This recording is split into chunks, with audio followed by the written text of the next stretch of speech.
So I don't know why it is. Sometimes music's part of my life, and there's always music flowing through my head. And a week or so ago, this little song came into my head. I thought you'd enjoy it, and I thought it would teach you, and well, I think you already know this, but I thought it would remind you of something very important. So it's 2 verses. The first verse is somebody asking a bunch of questions, and the second verse is someone giving them the answers. Okay, got it? So it goes like this. Tell me why the stars do shine. Tell me why the ivy twines. Tell me why the sky's so blue, and I will tell you just why I love you. So those are the questions. Here's the answers. Because God made the stars to shine. Because God made the ivy twine. Because God made the sky so blue. Because God made you, that's why I love you. Oh, thank you very much. There are just days in our lives when we don't feel like anybody cares about us or nobody likes us or something like that. I just wanted you, maybe that song will stick in your head a little bit.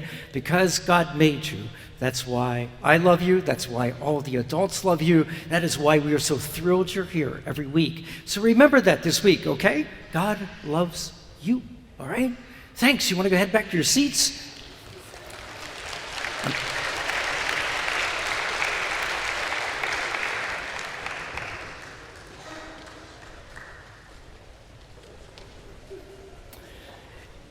If I might, teens that are with us, teens, that age level, you should remember that too.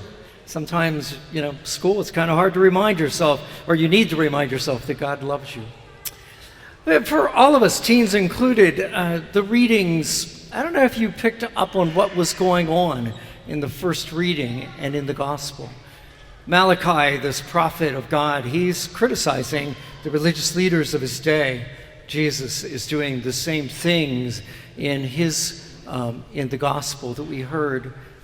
I don't know that any of it applies to us directly, at least I hope not, but it might serve as a warning to us because the criticism is serious. And if you and I were to fall into those traps, if you will, it would matter and it would be bad.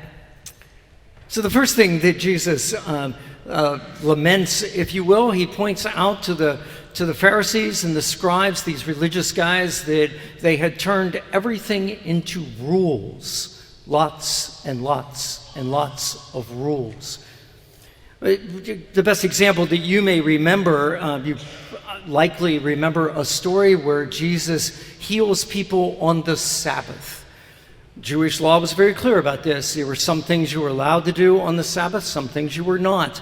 And when it came to medicine, you were allowed to render emergency aid, but nothing else. And so you might remember the story of the guy with the withered hand. And his hand was all deformed, which meant he could not work. It was a serious thing, but it wasn't life-threatening. And yet Jesus healed him on the Sabbath, violated the rules. Because in that moment, Jesus thought that this man and his livelihood was more important than those rules. But Jesus often ran into people who thought the rules were the most important thing. Some years ago, I got a chance to have a conversation with a woman who I met just that day, was never going to meet her again. I was visiting at this parish, and she had been a member of the parish for years and years and years. And so in our little conversation, she's going to tell me one story about the parish, just one of the many hundreds, thousands of stories she could tell me. This is the story she told me. My daughter, she said, was, we belonged to the church, and she was baptized in the church, had all her sacraments in this church, including, of course, her confirmation. And then some years later, when it was time to get married, she approached the priest, and we made all the arrangements that she could be married in this beautiful church. And that was fine until the priest found out that she wanted to wear a strapless wedding dress.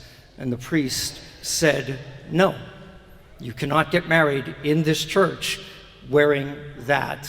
And so the woman got married someplace else. You can debate the appropriateness of dress in the church if you want, but I never forgot that story, because it seemed to me an instance where that priest sadly put some rules above people, and it is a temptation in the job in which I am. I find myself, because there are a bunch of rules with our faith, and trying to navigate those, and to honor those rules, which are important, but also to honor people. It's not always easy to do, but Jesus warns me today, you've got to be careful. You've got to do this well. And is it not true also for you? You will remember, some of you may not know this, but I was a layperson a whole lot longer in my life than I've been a priest. So I have been sitting where you've been sitting, and I have dealt with this, the same sort of idea from a layperson. You can get caught up in the rules. You know, I mean, it's not uncommon for people to say to me, "Oh, I feel so bad. The other night I started a rosary and fell asleep."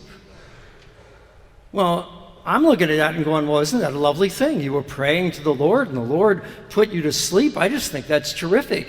But they were all upset because they had not finished. And if you don't finish the rosary, it doesn't count. And I have listened to people debate the proper way to say a rosary, or the proper way to do a novena. "Oh, you didn't do that right. That's why you didn't get your prayer answered. You didn't do that quite right." Sometimes, sitting in the pews, we can do that. We can get caught up in all the rules, and we need to be careful about that. You know, the person that comes and says, "How late can I come to Mass for it to still count?" They missed it. You know, they're not coming to Mass for the reason they should be coming to Mass. They're just trying to manage to get a little check mark in some book in the sky. The other consideration that the other criticism that Jesus offers here is to the religious leaders who are putting on a show, if you will. They want to be seen as being religious.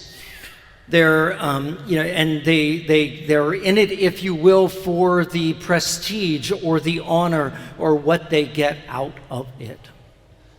That also is a real temptation in my job.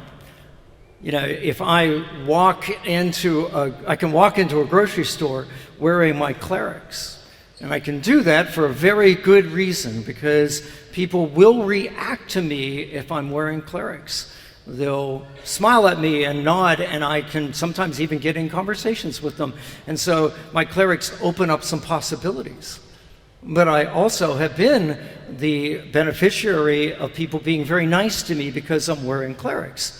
"Oh, Father, would you like to go ahead of me in line?" All right, now that's a lovely thing, and I tried my best to take that as a gesture. But you'd appreciate how easy it would be to get out of the car going into the grocery store and saying, "Oh, wait, I'm in a hurry. Let me put my cleric on, because that way someone will help me out." Or worse, you leave the grocery store when someone did not give you any deference, and you're mad about it. "I'm a priest. What were they thinking?" A priest I know was transferred to a parish that was struggling financially. And the very first thing he did is he spent $2,000 in some, as he put it, needed repairs to the rectory. Okay, I was thinking like the plumbing didn't work. Turns out the needed repairs were a lack of bookcases. He was unable to display his library. And I was horrified by that. Because he, as in talking to him, he was absolutely convinced that he was owed that. The fact that the parish was in financial trouble had nothing whatsoever to do with it. He was owed those bookcases, and it was the parish's job to pay for that. The parish closed about 3 years later. It's tricky doing this. But at the same time, again, I think there's a possibility that this applies to you. I don't know, I certainly hope it doesn't apply to you, but maybe you have seen it. People who in the church, they're looking for prestige. They're looking for what they can get out of it. They're looking for people to be deferential to them because of what they do. Like, I have been in charge of this ministry for the last 30 years. And surely that means that I am better than you, or I should get preferential treatment, or I'll walk in the office because I need something, and I'm sure they'll rearrange the calendar to get what I needed because after all, I am due this. It's possible. The point is, I think here, you just got to understand that you and I, we are fallen creatures. These tendencies are in us.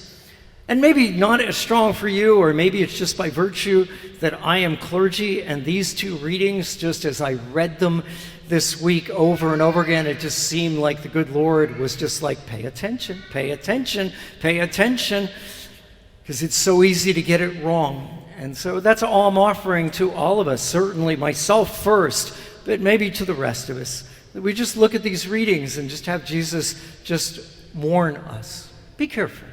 Be careful. It all comes down to something Jesus said at one point: where your treasure is, where your heart is, and where your treasure is, those need to be the same thing. It's where our heart is when we come to church and when we serve and when we do whatever it is we do. If our heart is in the right place, we won't be anywhere near this stuff, and Jesus won't criticize us in any way. It's when our heart gets moved to other things, to selfishness, to jealousy, that's when we run into trouble. So let's do what we can to stay close to the Lord, keep our hearts in the right place, and then we'll be perfectly fine.